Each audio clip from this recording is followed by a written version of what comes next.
de Gambo et dit papa, il dit tu as perdu toutes ces maisons, tous ces biens ici. C'était un vieux papa, âgé de moins à 60 ans, Force à nous, on est ensemble. Un an après le drame de Plaine-Oretti, la blessure reste ouverte. C'est l'histoire de dizaines de familles gabonaises qui ont tout perdu du jour au lendemain. Leur maison, leur commerce, rasés lors d'un déguerpissement brutal et sans accompagnement. 12 mois plus tard, sous la Ve République, le constat est amer. Ces citoyens vivent aujourd'hui dans une précarité extrême. Pas de relogement, pas d'indemnisation, pas de solution alternative. Les populations sont comme des enfants face à leur père. Nous avions été déguerpis. Nous sommes aujourd'hui dans la rue. Mais un appel solennel pour susciter à ce que le président prenne conscience de la situation que nous sommes en train de traverser depuis près d'un an.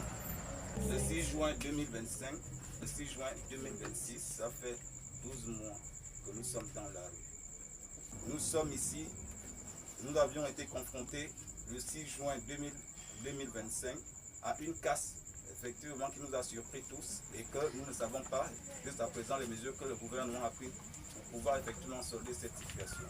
Comment parler de justice sociale et de protection des citoyens quand ceux qui ont cru en l'État se retrouvent à la rue? L'État a le devoir de déguerpir pour l'intérêt public, mais il a aussi le devoir constitutionnel de garantir le bien-être et la dignité de ses citoyens. Aujourd'hui, les familles Loretti réclament une réparation juste et équitable, leur indemnisation. Au Carrefour Major, des enquêtes montrent que nous n'avions jamais été indemnisés. Nous n'avions jamais été indemnisés. Le ministre de l'Habitat sortant avait bien fait, effectivement, lorsqu'il avait déclaré dans son cabinet, il avait reçu tous les représentants des collectifs. Lui-même, il a dit clairement que le Carrefour Major n'a jamais été recensé, n'a jamais été identifié, ne faisait pas l'objet d'une casse parce que ne fait pas partie effectivement de la zone où le terrain a été déclaré d'utilité publique. Donc nous sommes là, nous avions eu une casse par erreur et l'erreur administrative. L'erreur c'est vous-même, c'est l'administration du gouvernement. Monsieur le Président, nous n'allons pas écoper ou souffrir à la place des uns et des autres alors que nous sommes là dans une position où les uns et les autres ont perdu les biens, l'héritage que nos parents nous ont laissé. Depuis que le Gabon existe, les parents ont commencé à construire ici. Et nous, on a hérité de cela. On a conçu également ici. Donc on n'a jamais eu quoi que ce soit. Nous, le Carrefour Major, personne n'a jamais été indemnisé. Nous revenons là-dessus pour dire que ça fait un an que nous sommes là. Nous attendons vos solutions et nous savons que vous êtes en train de travailler. Un an après à Oretti, le bilan humain est lourd. Le traumatisme a tué, oui, la destruction de leur maison a emporté des vies. Des pères, des mères, des anciens sont décédés. Pas sous les bulldozers, mais de chagrin, de stress et de désespoir. On les appelle des morts sociales. Aujourd'hui, les plus fragiles paient le plus lourd tribut.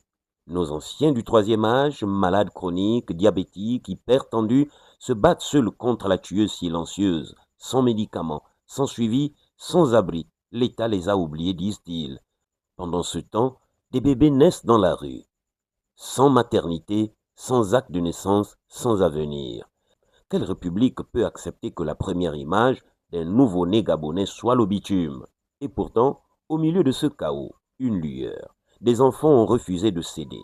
Malgré le traumatisme, malgré la précarité, ils ont révisé sous les bâches et passé leur examen. L'un d'eux lance aujourd'hui un SOS directement au président de la République. Bonsoir, monsieur le président. Mon prénom est Fraise. J'ai 10 ans. Je viens vous demander de l'aide. Aujourd'hui, ça fait déjà un an que nous sommes dehors. Le 16 juin 2010, je passe mon examen, mon CEP. Depuis le 6 juin 2025, je vis ici dehors. Monsieur le Président, s'il vous plaît, si vous pouvez trouver une solution. Ce SOS, c'est celui de toute une génération qui dit « Nous n'avons rien demandé, mais ne tuez pas notre avenir ». Monsieur le Président, si la Ve République est celle de l'inclusion, alors commencez par Oretti.